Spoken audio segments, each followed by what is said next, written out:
Welcome everyone to this week's Real Talk with Tia and Jill and our special guest. I get the direction right. Yes. Abbey the Food Scientist. Yes. Hello. Thank you for having me. Welcome. We're so excited to have you on the show today. And welcome to our audience. Say hello in the chat. That's the way that we see you. And we would love to hear, where are you watching from, whether it's live or on replay. Say hello to us. Yep. We love knowing where people are because if you're calling in here from like North America, US, like we have had crazy weather. Oh, I was like, how is it that New Orleans has more snow than Minnesota right now? I saw that. And it was like they haven't had snow like this in 15 years. It is definitely wild. Crazy. Wild. One of my sisters lives in North Carolina. They got snow. Yes, they like aren't supposed to get snow. They got snow yesterday. I'm actually headed there for a wedding again. And so my friend who's getting married was showing me last night that snow's coming, but it should be gone. It should be gone today. So Okay. hopefully no delays tomorrow. Hopefully no delays. Yes. Yeah. So share where you're joining us from and what it's like, because I can't even predict what's happening across this nation or even the globe right now. Yes. So true. So welcome. And if this is your first time here with us, I'm Tia, this is Jill, and we are co-founders of Catalyst. And Catalyst, we're on a mission to empower the food industry leaders to live authentically, achieve more, and drive business results through coaching and leadership development. And so we partner with organizations who's ready to do the work, right? Those who want sustainable, transformative solutions to unlock their potential, align their teams, and drive meaningful results. Both Jill and I, we're certified coaches. And so we have built coaching into our leadership development programs, into the way that we do work. And we help leaders and teams overcome the barriers to growth and innovation, ensuring that the impact lasts and that's sustainable. And we're not in the business of quick shortcuts, right? Like we're all about building a culture that is sustainable, leaders who are sustainable. And so if you are an organization or even a person that's looking to live this year differently, to accomplish more results, to build your leaders and your culture, that's what we do. That's what we help our clients do every day. And then on our show every single week, we love to connect with you and people like Abbey, talking about what's happening in the industry, right? What's happening in the industry? How are we shaping the industry? How leadership and culture plays a big part in the food industry. And we're excited about Abbey today. Oh, we are. Yes. And, hello, is it Yemisi? I might not be pronouncing your name right, but hello from Texas. Knowing it's colder for sure. And we're so glad you're here because Abbey the Food Scientist. I'm curious is anybody following Abbey? She is a YouTube sensation. And I personally love your videos, Abbey. So, I love having you here because I think when we consider food safety, that's a big part of our audience, food safety professionals. Even though we know food science is there, like we don't always go outside the box. And so today we love having you here because these are so interwoven and connected. And yet our conversations usually focus in kind of a different space. Okay. Yeah, I always say, like, when I worked in industry, that food scientists, the ones that work in R&D, right, supporting product innovation or even product packaging, that we were like sisters, right, siblings, where we're going down this path together. We're responsible for different things, but we work hand in hand together. No, this will be a very fun collaboration, bringing like two different aspects, in line. And it's all important, right? And for people who've been working in food safety and quality, like we touch every part of the organization. And so it's important for us to be able to connect with other people, throughout the organization. And we're just so close to you all. So I know our audience is excited about having you here. Yes. Wonderful. So we should jump in. Abby, will you even start us off by introducing yourself and even your journey that kind of inspired you to be where you are today? No, I definitely can. So my name is Abbey Thiel, but on the internet or YouTube, I go by Abbey the Food Scientist. So I have my PhD in food science, but during my PhD, I got super into like science communication and teaching food science. And, I started out during your PhD, it's very normal. You're like a teaching assistant. And it ended up that I was really good at that. So I'd end up like helping with like 3 classes every semester, which is definitely not what you're supposed to do. You're supposed to do like 1. But I really love teaching food science. And so it started off as like formal teaching, but then I realized like I could use YouTube to also teach food science. And that's like an even, bigger audience. So I was in school for an extremely long time. So I did my PhD and then I did a postdoc in the Netherlands at a university there. And now I just am finding like more and more unique ways to share my food science knowledge.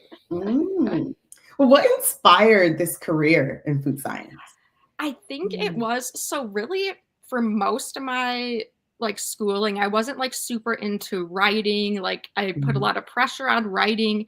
I would have never thought I would like record myself on video. Like that seemed super, super weird, which now is just like a normal thing I do on a weekly basis.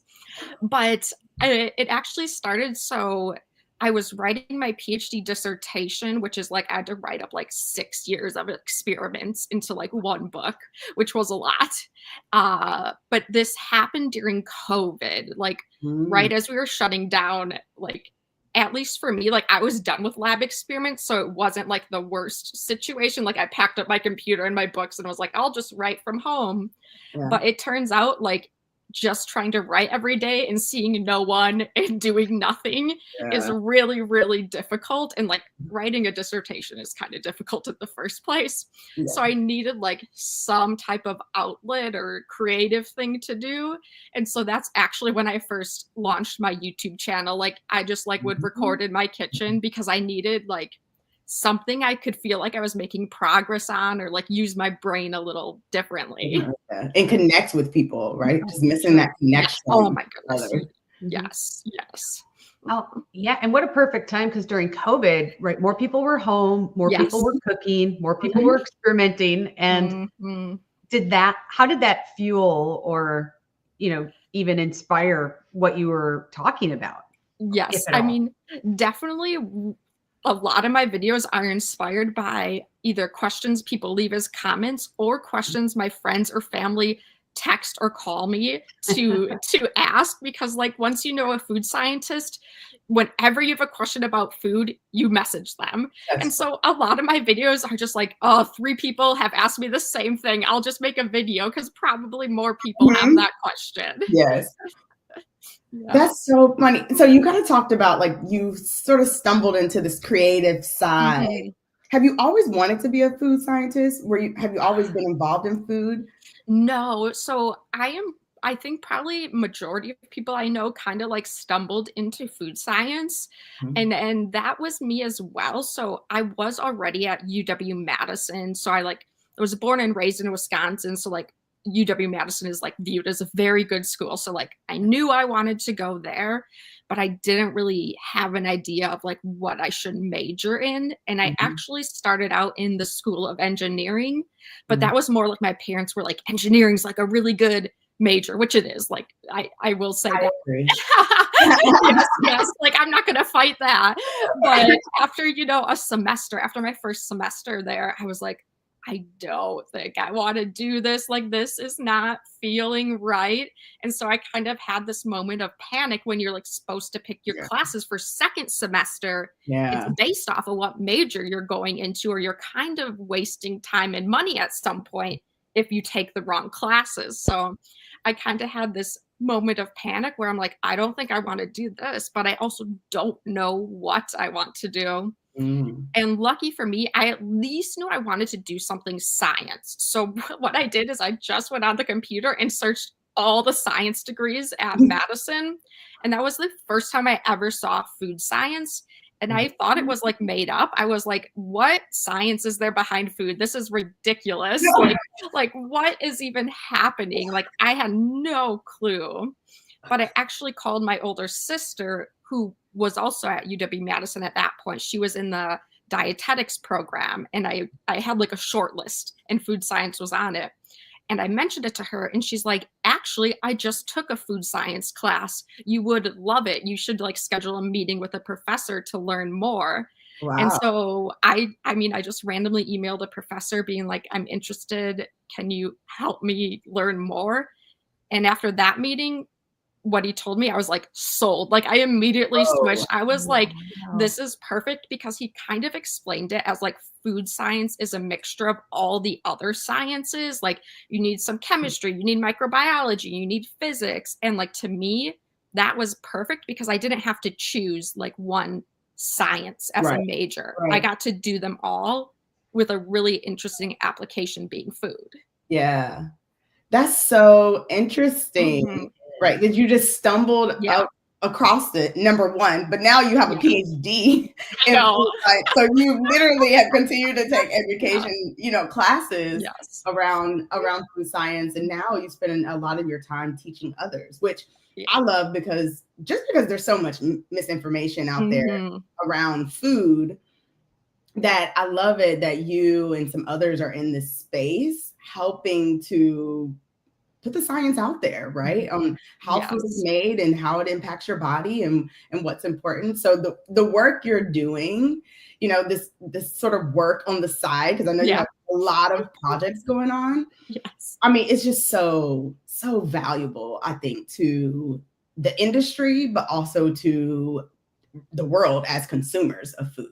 Yeah, I think Thank you for taking this time to do it. Oh, yes. Yeah, no problem. No, I knew it would be very fun with you two, so of course I would.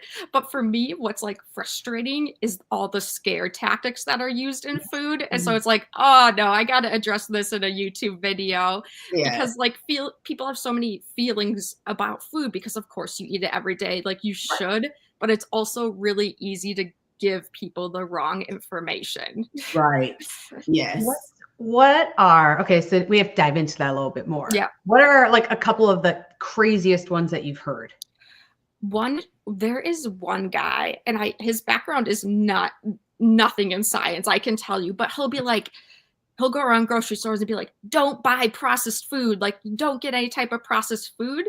But then he made his own like protein powder line. And I'm like, well, protein powder is extremely processed. So I'm not really following your argument here.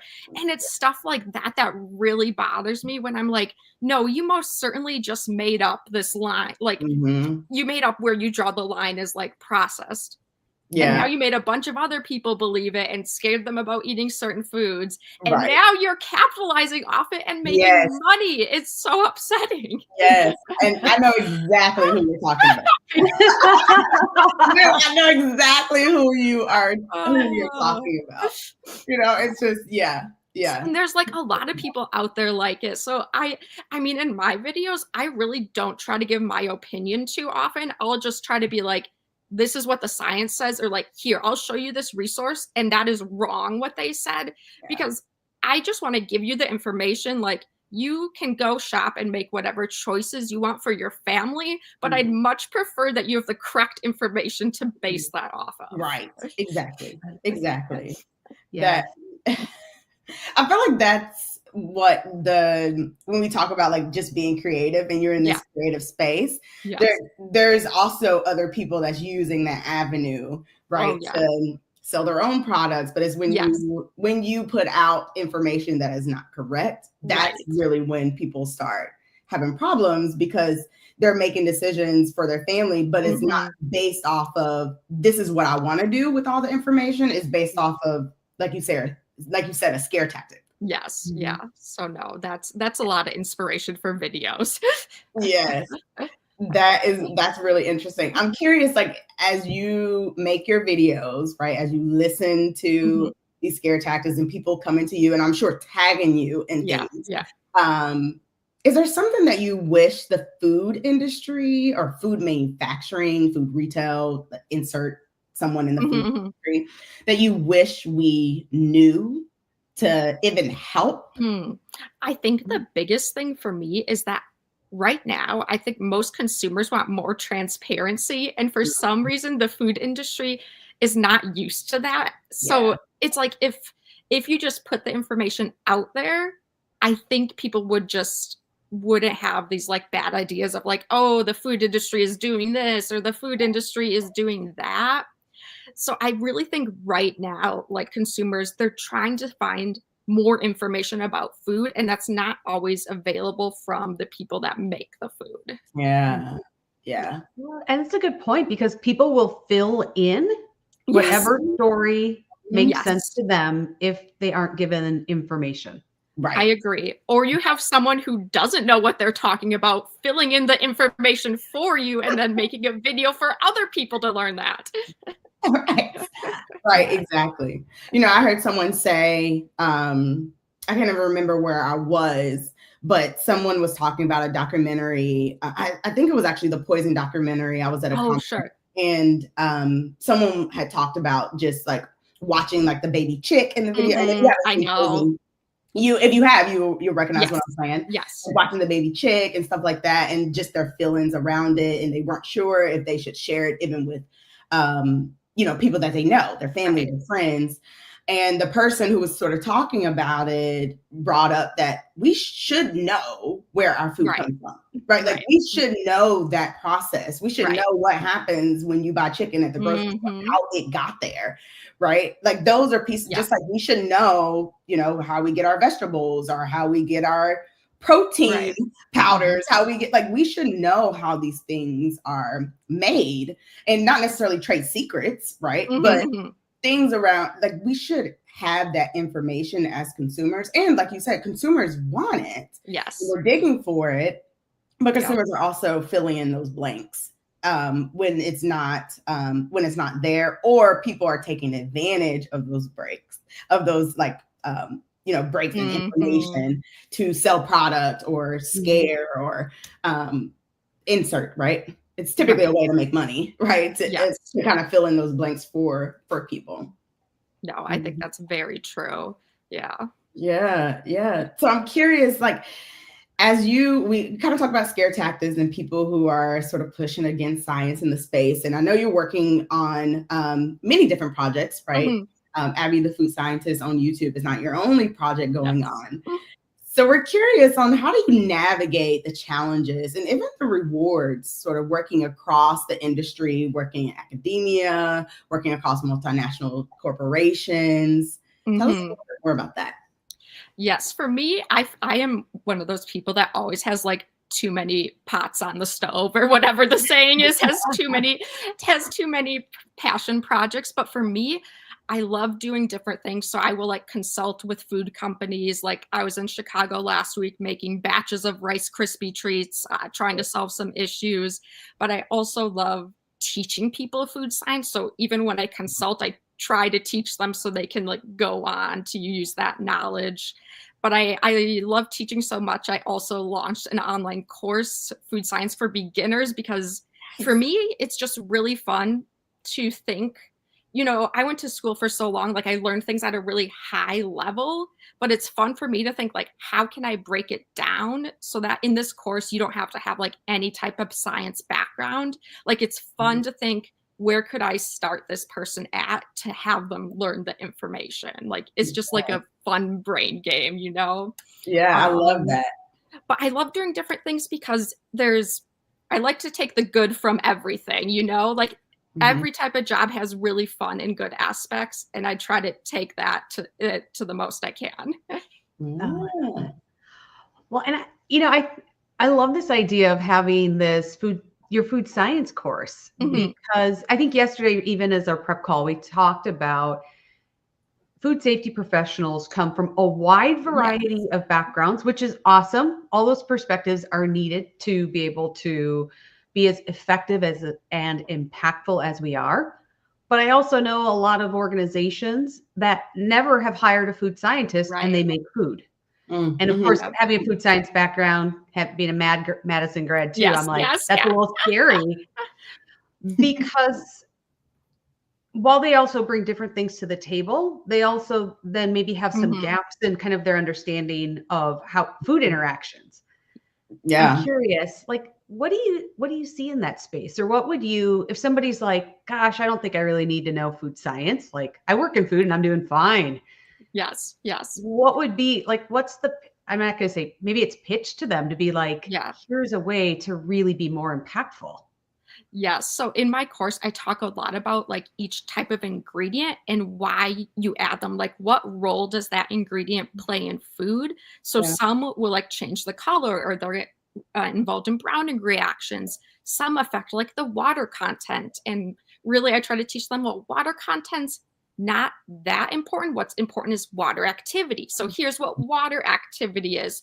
So I kind of give you like a toolbox of how to think about your food as a food scientist would, so that you can start to solve your own issues. Like if the color is off, if it's molding too quickly. So for me, it's all about like curating how does a food scientist approach these problems so that you can now do that on your own. I love that. I love that because Jill, you're absolutely right. You all know that I'm a chemical engineer that found my way into food sort of randomly. So I didn't even think about going into the food industry until I had offers, until I interviewed. And then at that point, it was like, oh, okay, this is an option for me. But, especially working with startups or organizations that don't have as many resources, at some point, and, I've told, people I worked with that, okay, you need a food scientist to help you with this problem, because it's a science problem, right? This is a science problem versus like, we talked about it a little bit yesterday versus like what a knowledge a chef might have, or a food safety professional or microbiologist, or, me as a chemical engineer working in food. We have very limited, our knowledge can only take us so far, but if we're dealing with some wild quality issues, you need to understand the science behind it. And so having a food scientist, and again, I love the education that you have out there to say, okay, this course is for someone that does not have a food scientist around them, that is not a food scientist. Start here and see if this can help you solve your issues by, again, educating yourself, right? Getting that knowledge. So I love that. I love that. Yes. Yeah. And when I was making this course, like the people who I had in mind were the people like you, where like you just ended up at a food company. You're not a food scientist. You might be like the chemical engineer. You're the research chef. You're the plant manager. Those roles where it's like, oh, shoot, I'm surrounded by food every day now. It actually will be very useful to know, what processing is doing, what each ingredient is doing. But of course, it's like very difficult to go back to a university and get a full degree. So this is like, the class, it has about 7 hours of video content, but I made them like really small, like 5 to 10 minutes videos, so that it can be like in between meetings, like a call finishes early, you learn like one concept, so you keep it moving. Yeah, that's nice. That's nice. Well, and I love it that focuses on kind of the technical aspect of food science. And I'm curious, with your experience, and as you've been, an educator and probably a mentor and a consultant, working with, whether it's food scientists as professionals or even other food professionals, like what are some of the important skills that you see that they need to have success and develop even more outside of technical knowledge? Yes. So my number one answer would be critical thinking, like learning how to think and solve a problem. And when I was teaching at UW-Madison, this is like the core thing we tried to get like our seniors to learn to do before they graduated, is like, okay, you are giving like a food formulation and how it's made. Can you think about how to fix this problem on your own? Because I think no matter what job you land in, what foods you work with, like that will get you very far. Yeah. That's a really good point. I think it's one of the reasons why engineers, we found our way into this industry. Yes. That's basically the curriculum. Yes. It's like we're basically giving you a failing problem, or, it's something that a solution doesn't exist, because most engineers are solving solutions that literally does not have, are solving problems that literally do not have solutions today in this world. So yeah, that's a really good answer around critical thinking skills. Right. That I feel like is the most important one. I feel like the one that no one teaches you that I think some people could learn from is just be a pleasure to work with. Like, I feel like I am really good at that. And like, then people come back and they're like, oh no, can you come back next week and help with this problem? Like, if you are just a nice person, and actually you will get a lot of opportunities. Right. I mean, that just makes me think about, you know, in our terms, those are leadership skills. We just call them human skills. The ability to build relationships and build trust. Yes. Right. And cultivate those relationships so you can use those relationships to get work done, right, in the future, because that's what you're doing, right? You're building those relationships, and people are like, I want to work with you more, only because this relationship that we had. Obviously, you have the technical knowledge, but there's plenty of people that have the technical knowledge. Exactly. Like, I don't want you here to help. Yes. No, right. And having the EQ to have that awareness to say, oh, I notice this response from someone, or I notice their energy shifts, or I notice I walk in and they're like maybe like Abbey, they see you and they're like, oh, Abbey. Maybe they see someone else and they're like, ooh, no response. They're like, I got to get out of here. Right. Yeah. And that makes a difference with how you get work done. You know, one of the things, even as I was talking about catalysts, we really focus on how do you know, move differently and become better leaders to help drive those business results. Just thinking about people that you've worked with where it hasn't been pleasant, right? The progress is slower than people that you are connected with. You're firing on all cylinders, right? Like you are moving, you're able to get so much more work done when really it's foundational to that relationship. Yes. And I noticed this first in research because I was in research for many years at Madison and then in the Netherlands. And you get a lot of different personalities in research, a lot of interesting characters for sure. But I would see how, like, when some people talk, I would watch the response of the people, and like you have to know how people respond to you, because it can make working easier or very difficult. Absolutely. Yeah. We talk about that where, and for some people, it comes a little bit more naturally than others, but it can be developed, right? Like those are skills that can be developed, thinking skills, building relationships, you know. I like, even when we talk about building relationships, we talk about with that book where it's like how to build friends, or how to influence friends or something like that, where it's really around how do people like you and want to be around you, and it's like things you can do to help with that and build those relationships. No, that's interesting. I know exactly what you're talking about, but I never read it yet. That's a Carnegie book, isn't it? Yes. There was just a great podcast that just came out, and they were featuring all about this book and stories of people kind of working in that space of, I got this book, and you know, this kid told, hey, kind of off topic, but this kid was like 10 and his dad gave him this book and said, you need to make some friends. And it was fascinating to hear him talk about going to school and trying this out and kind of his story. Love it. Interesting. That is so funny. Yeah. A 10-year-old. He was young, like 10, 12, something like that. Yeah. A child.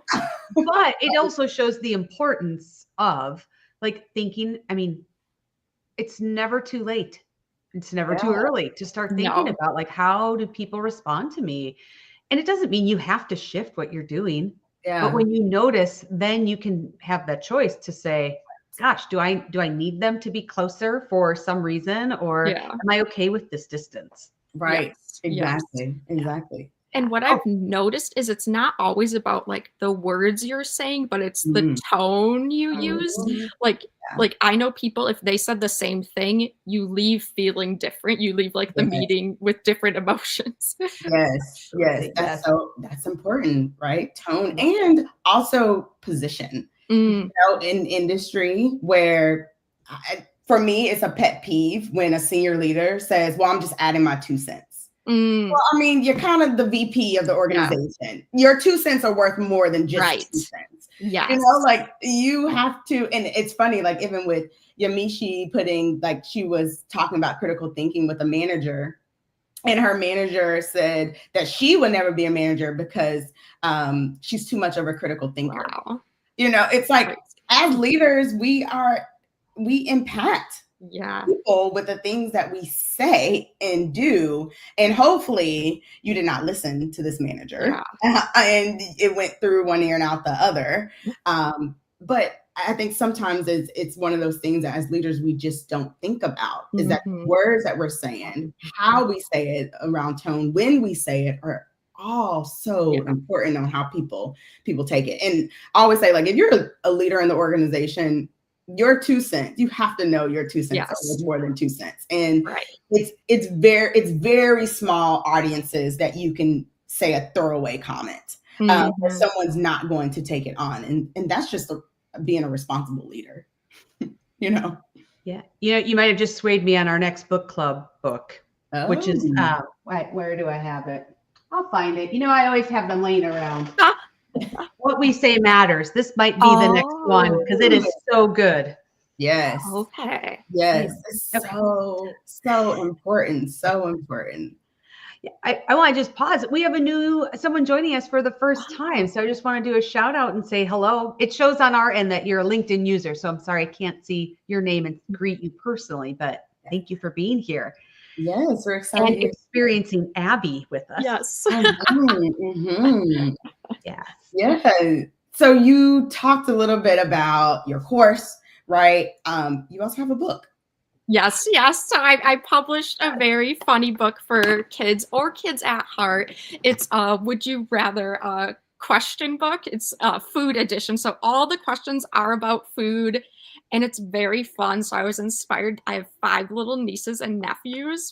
So it's very good dinner conversation. They ask for this book like every day now. And it's questions like, would you rather have a spoon that makes food taste delicious or a steak that never shrinks? Like very like imagination building type of books, but like really good conversation for kids.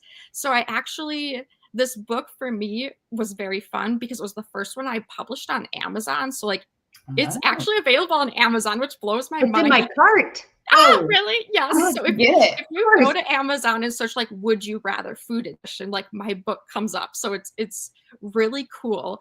But I wanted I have like a lot of book ideas. So right now I'm working on a bit more complex book. So I wanted to go through the process with something easier. So I made the mistakes.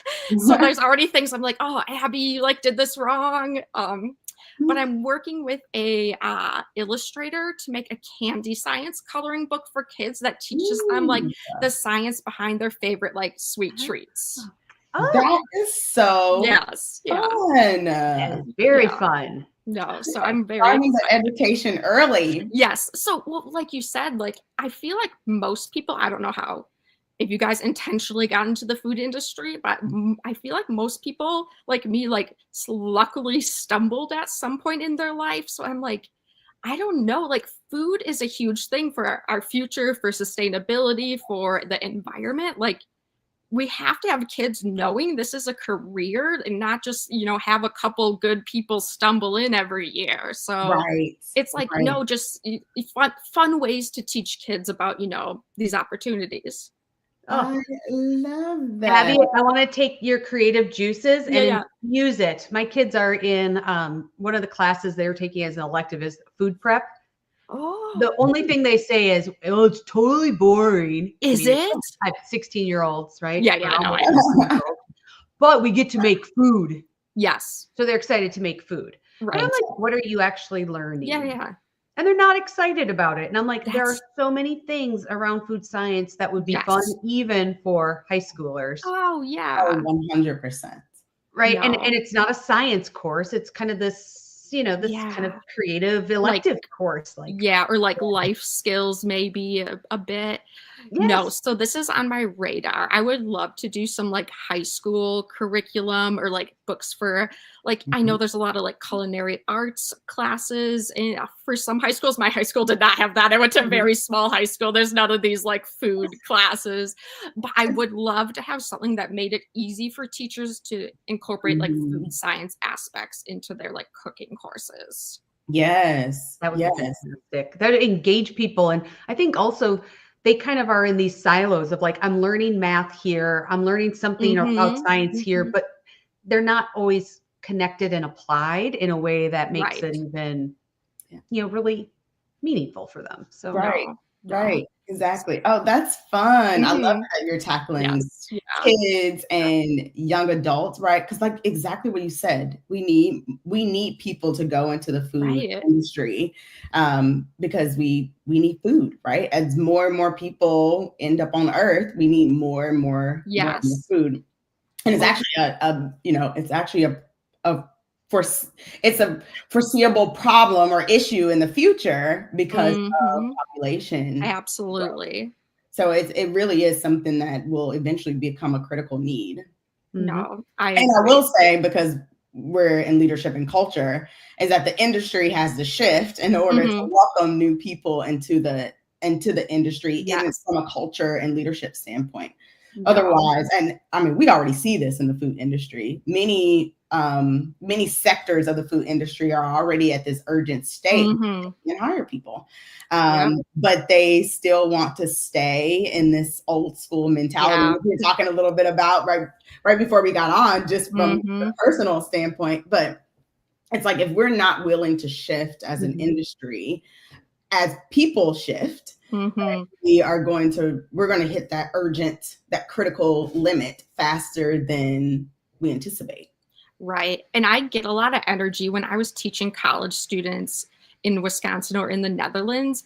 The students, oh, they give me a lot of hope. Like the students are very focused on like the future. They're very interested in like sustainability or like Yeah. nutrition. Like there's a lot of energy from like the younger generation that I think maybe as they come into leadership roles, we'll see Mhm. a transformation. Mhm. We hope so. Yeah. Yeah, and I I think would say asking too. and I was gonna say, and even asking different questions, because even my kids were like, "What do you mean this red dye is now banned? Uh-huh. Like, what do you mean we knew about it for 30 years?" And I'm Yep. like, those are the type Mhm. of things that Mhm. I think when you talked about transparency earlier from food Right. companies, like they feel a little duped now. Like, Yeah. what do you mean? I've been Right. eating Skittles forever. Or, I mean, Yes. insert your food that has those Yep. products. My Yep. Right. kids, lots of Yep. Skittles. Yes. Titanium Yes. dioxide is also on our list. Yes. No, and I mean, it's so different now because like your kids, they are on a phone. Like when I was a kid, information did not travel to me. Right. Yeah. Right. Yeah. You Exactly. know, They come up with some interesting questions because of what, Mhm. comes across. And yes, a lot Mhm. of it's driven by their algorithms and all of Yep. that. But even so, once in a while, something a little outside of their Right. Mhm. normal thing Yeah. pops in. I think that's the pros and cons of the internet, Yep. right? And it's funny, my husband and I, we talk about this all the time, is that when the internet came about, we were all like, yes, people are going to have so much information. Right. They're going to, be so much more educated and all of these Mhm. things. But we know there's also a lot of other stuff on the internet, which what we talked about. But I think the internet, one good thing about it, it has opened up, Yeah. right, for resources and to even think about, like even we talked about the scare tactics earlier, even to say someone's saying this, right? Someone else is saying, no, that's a scare tactic. That kind of puts you in the middle to say, why? Why is this person doing this? Why is Mhm. this person saying this? What is the true science behind it? And then that's where education is coming into. And I think Right. that's a positive thing Mhm. because people are the younger generation are getting more interested in their food. Yep. And hopefully, right, they're like, well, I want to learn how to make this food and I want to be a part of making. And Right. I even think Yamishi even said earlier on, like I was looking for a comment where she was saying, oh yeah, manufacturers want to keep their recipes Mhm. secret, right? Small business and entrepreneurs sometimes, they don't even know where their ingredients are coming from. Right. The more we're curious, the more our kids are curious, Yep. right? The more they would learn about it, right? Mhm. And learn about how to make their food and where their ingredients come from, because I definitely feel like, yeah, that's a major issue. Mhm. Mhm. Well, and even our LinkedIn user, once again, sorry, your name doesn't come through on our comments, but right, even when we think about just our home food prep and kind of doing all of that planning when, it sounds similar where like I do try to plan, like here's our menu for the week, but when I miss that and I don't get stuff prepped, and then I'm trying to like look for easy solutions. Yes. Like that's where I need some more of that transparency. I'm like, okay, what are the things that are what I'm going to consider better that I want to have on our family table versus like it's just as massively convenient. Right. Yeah. And just knowing so you can make that choice for yourself and your family, because I'm definitely in the camp of like food is food, right? And it's about your nutrition and what you need for your body. And so knowing that, right, helps you choose what you want to eat. It's funny. I was literally just talking to my sister the other day and we were talking about how like some salads have more calories than others, and, I saw this like many, many years ago. I think I was maybe in college or something when I was telling someone on why I'm getting the burger versus the salad, but using it for my own benefit, right? But when I learned it, it was like, wow, like you have to be mindful of the things that make up your salad, because my salad is probably not that healthy, right? Versus like, how do I make a healthy salad? Right? In the past, I feel like, oh, eat a salad, right? Eat a salad type thing. But no, there's so much more to it. And I love it that you're focused on giving people this education. Yeah. And like, you just gave me an idea because it's like, oh, people will say like this salad is healthy. Okay, maybe it has like more vegetables or something, but that doesn't mean it's low in calorie. Like healthy could mean more calories. Like maybe you have protein, you know what I'm saying? So it's like food good is oils. Yes, right. Food is so like just because something is low fat doesn't mean it's healthy. You know what I'm saying? Right. Low 80s and the fillers we put into dairy products. Good Lord. Yes, it's so true. So speaking of innovation and like, people still want like unique products and new things. And so I know you've worked on a variety of things. I think what it even said like from gummy dog treats. Yes. Yeah. And antioxidant rich ice cream. Yes. So I'm curious, like, how do you see the food industry even moving forward when we think about like kind of balancing innovation with these unique needs of what or wants of what people are going? How does that kind of all come together?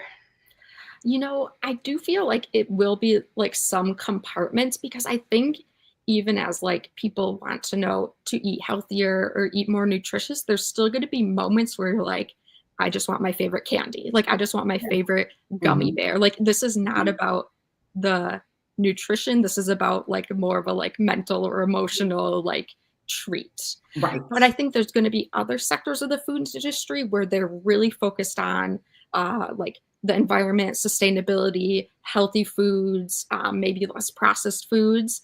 So I do think we're not going to get rid of like the candy companies or the chocolate companies because I think there is a need for all these different types of food. So I think we will see a lot of different things, but it'll vary like company by company. It's so funny that you say that because you're right. Like chocolate needs to stay here. So apparently me and Jill's boys have been holding up the Skittles industry because for some reason I've been on like this Skittle kick for like 3 months. Literally my husband got me some Skittles in my Christmas stocking. So like we've been holding up that candy for a little bit. Right? And you're right. There's a time, there's a place, there's a need, right, for these different foods. And it's all dependent on the person. Yes. Which I think makes it a little complicated. It is. Yes. I think so. Yeah. So we're curious, what excites you most about the future of food science? And what role do you see yourself playing in the future? Like my ideal role is I kind of love to use science to make food like a little magical. Like I'm very into like color changing, flavor morphing. Like I really hope to be like more on the innovative side of food for like not the like dinner meal, but like what you have for fun or like get as a treat. I love to use science to like do those types of things. And I think on my YouTube channel, I love breaking down like, oh, like Jet Puffed had like a color changing marshmallow. It was like, oh, let me try to investigate why and like explain why that happens in a video. Like that's my favorite thing. Fun. It's like magic food. Yes. Yeah. Yeah. No, I think it's so cool. I love that.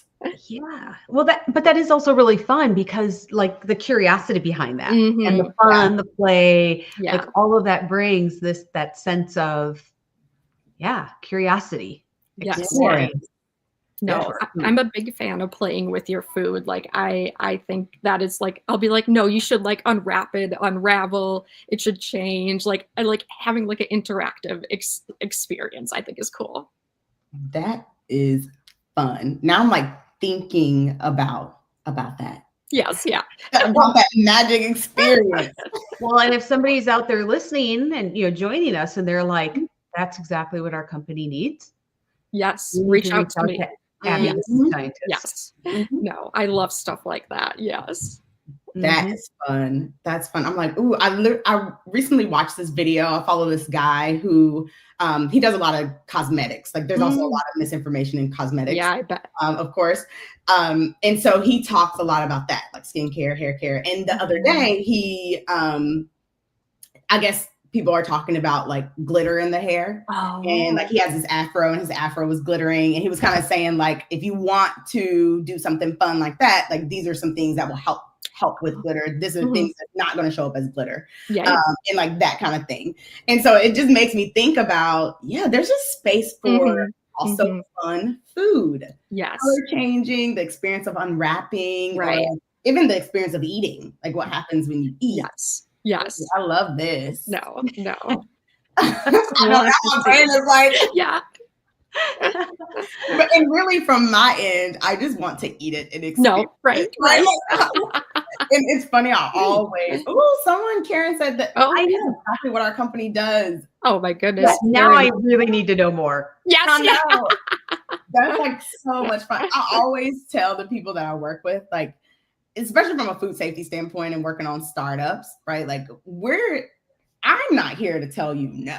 I'm here to make sure you can do it. Right. Because I want to eat more of this amazing food. Like I want to eat anything you can think of. Yes. I want to eat it. I want to try it. Right. Me too. Yes. And so I'm here to enable you to bring it to market. Because this stuff excites me. Oh, no, Karen, I know. Awesome. Yeah, we're definitely curious about that. Yeah. For sure. Oh gosh, we have covered a lot of ground today. That has been fantastic. So, Abbey, as we kind of wrap up, I'm curious, what are like 3 takeaways that you hope our audience walks away with today? So I think we hit on several good points. So I'll try to remember. It's been almost 50 minutes of good conversation. But I think, our conversation on like leadership characteristics of like think about how you interact with your coworkers and how you talk to each other. Just because I feel like everyone has been talked to in a way they did not like. Like you like go home and you're thinking about that one interaction all night. Like that is, I try to do the opposite of that because I'm like, I would not want someone to go home like that after I had talked to them. I think that was a really interesting point. And if there's any future food scientists here, I would say definitely work on like problem solving or critical thinking, because I think at any company, besides what Yemisi said, I mean, that's such a key skill to be able to solve your own problems without always going to your manager. I think that would really make you stand out. Yeah. That is awesome. Okay, so you can find Abbey as Abbey the Food Scientist on YouTube.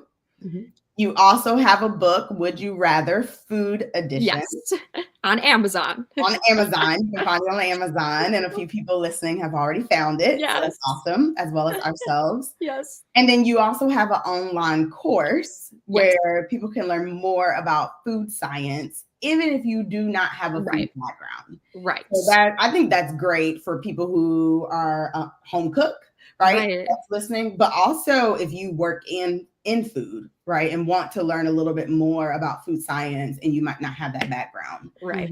So checking out that online course. Yes. And we're going to put links to all of those. Oh, wonderful. Yes. Yeah, well, we keep all of these, or we link them all in our blog. Yes. So in our blog, we're going to have links. So Abby, I'll verify to make sure I got all the right ones before we put them on there. So if you're listening or you have someone you're like, I need to share this with a friend, our blog will have this up probably by the end of the week. And then you can share away and it'll have all that information. Yes. Oh, wonderful. And Abby, if someone's thinking, man, I want to make this magic food that you're talking about, or I want to learn more about education around food science, or I just need to connect with her more. How do people get to you? Yes. So you can always, my website is abbythefoodscientist.com or email abbythefoodscientist@gmail.com. Just remember, my name is Abbey. So the spelling may be a little tricky, but That's good to know. It keeps all the spam out. Yes. Yep. Or just Siri correcting, I guess. Right, exactly. So you're in the know, Abbey, Abby the Food Scientist, to reach out to Abby. And of course, you are on LinkedIn. You're to this event. So that's also a good way to find her information. And follow her on social media, continue to support. We do support you, and we're so excited for you to be here today and to share knowledge with us and with our audience. No, I knew it was going to be fun. So it's always a pleasure to talk to you too. Yes.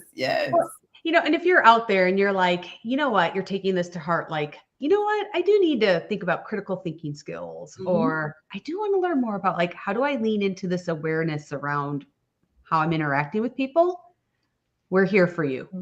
These are the things we do every day, helping people like improve self-awareness, their EQ. And really, it's all like Tia had said earlier about helping you thrive at work so that you have, it's personal, professional success. Yes.